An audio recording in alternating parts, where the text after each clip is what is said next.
ஹாய்ங்க. இன்றைக்கி வீடியோ பார்த்துட்டிங்கன்னா என்னோடய ஒன் டே vlog தான். ஸோ இன்றைக்கி வந்து எனக்கு வீக் ஆஃப். ஸோ வீக் ஆஃபில் தனியாக என்ன பண்ணுறது, சமைக்கணுமே, காலையிலையும் சமைக்கணும், மத்தியானமும் சமைக்கணும் அப்படின்ட்டு ப்ரிப்பேர் பண்ண டிஷ் தான். ஸோ காலையில் எப்போவுமே எந்திரிச்சதுமே ஒரு டீ ஒரு காஃபி நான் குடிச்சிருவேன். அதுக்கப்புறம் பார்த்துட்டிங்கன்னா எக் தான். சரி எக் மசாலா மாதிரி கொஞ்சம் பண்ணிக்கலாம் அப்படின்ட்டு ஸோ 2 முட்டை. எப்போவுமே டெய்லி எக் சாப்பிட்றது மேண்டேட்ரி தான். அன்றைக்கி வீட்டில் இருந்தால் மண்டே, ஃப்ரைடே, சாட்டர்டேல எக் சாப்பிட மாட்டோம். அண்ட் டியூஸ்டேவும். அதுக்கப்புறம் பார்த்துட்டிங்க இன்றைக்கி சமையல் என்னென்னா பச்சைப்பயிறு குழம்பு, அப்புறம் முட்டை பொரியல், அப்புறம் ஒயிட் ரைஸ், தயிர், இவ்வளோ தாங்க மெனு. ஃபர்ஸ்ட் டைம் பச்சைப்பயிறு குழம்பு வைக்கிறேன். இவ்வளோ நாள் எங்கள் அம்மா கையால் தான் இந்த குழம்பு சாப்பிட்ருக்கேன். ஸோ ஃபஸ்ட் டைம் எப்படி வரப்போகுது எதுவுமே தெரியல. ஸோ பச்சைப்பயிறு வந்து எனக்கு அளவாக சின்னதாக ஒரு டம்ளரில் ஃபஸ்ட்டே ஊற வச்சுட்டேன். அதை வந்து ஒரு 7-8 விசில் விட்டேங்க.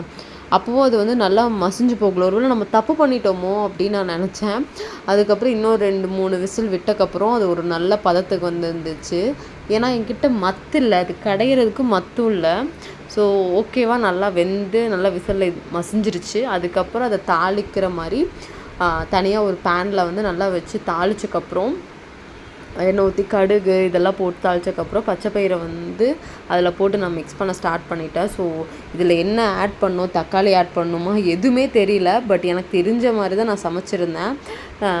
அதுக்கப்புறம் பார்த்துட்டிங்கன்னா மார்னிங் எந்திரிச்சு டீ குடித்து காலையில் சமைச்சு சாப்பிட்டு மறுபடியும் மத்தியானம் சமைக்கிறோம். ஸோ வீக் ஆஃப் இப்படியே போயிடும்னு நினைக்கிறேன். எனக்கு தெரிஞ்சு சமையல் பண்ணியே போயிடும்னு நினைக்கிறேன். ஏன்னா இத்தனை நாள் வீக் ஆஃப்னால் எங்கள் ஊரில் இருக்கும் போதெல்லாம் தூங்கிட்டு தான் இருப்பேன்.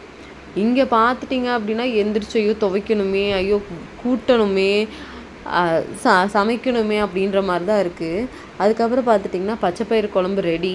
இங்கே பார்த்துட்டிங்கன்னா பெங்களூரில் ஃபர்ஸ்ட் டைம் நான் ரைஸ் வாங்குகிறேன். இவ்வளோ நாள் நான் வந்து ஊர்லேருந்து அரிசி கொண்டு வந்துடுவேன்.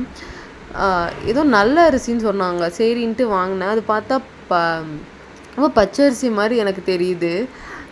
மேபி அடுத்த டைம் போகும்போது ஊர்லேருந்து கொண்டு வந்துடணும். இல்லைனா இங்கே எங்கேயாவது போயிட்டு எங்கள் வீட்டில் மோஸ்ட்லி இந்த ராஜபோகம் அந்த மாதிரி தான் வாங்குவாங்க.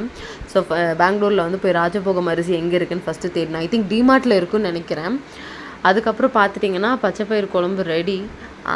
சரி அப்படின்ட்டு அதுக்கப்புறம் அரிசி வச்சுட்டு ஸோ இன்றைக்கோட மெனுவே இது தாங்க. ஸோ எப்படி என் வீக் ஆஃப் போகுதுன்னு எனக்கு தெரியறதே இல்லை.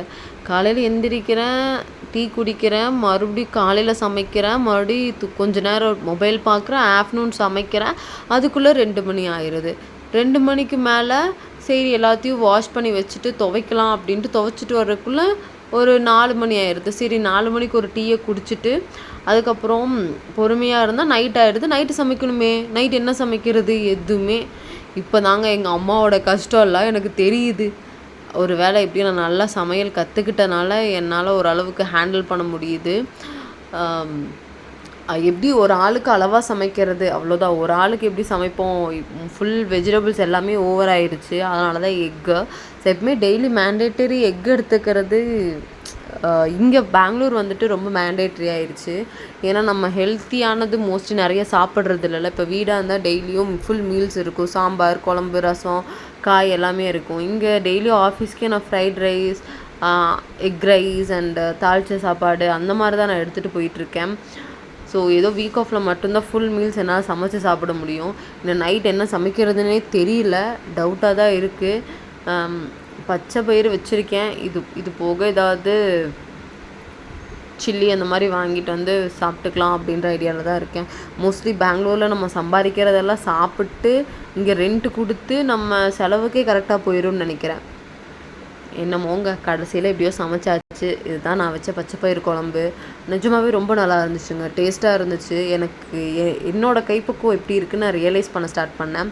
அண்ட் எங்கள் அம்மாவோட கைப்பக்குவம் மாதிரி லைட்டாக வருது. வீட்டு சாப்பாடு சாப்பிட்ட மாதிரி. நிஜமாகவே இது வீட்டு சாப்பாடு தான். பட் என்ன நம்ப முடியல, இதை நான் தான் சமைச்சேன் அப்படின்ட்டு. ஸோ இவ்வளோ நல்லா எனக்கு சமைக்க வருன்ட்டு இங்கே நான் தனியாக வந்து நான் சமைக்கும்போது தான் எனக்கே தெரியுது. அண்ட் வாங்க சாப்பிட்லாம். அதே மாதிரி நீங்களும் சாப்பிட்டு எல்லோரும் ஹெல்த்தியாக இருங்க. மறக்காமல் நஹிலா vlog சப்ஸ்கிரைப் பண்ணிவிட்டு பாருங்கள். பாய்.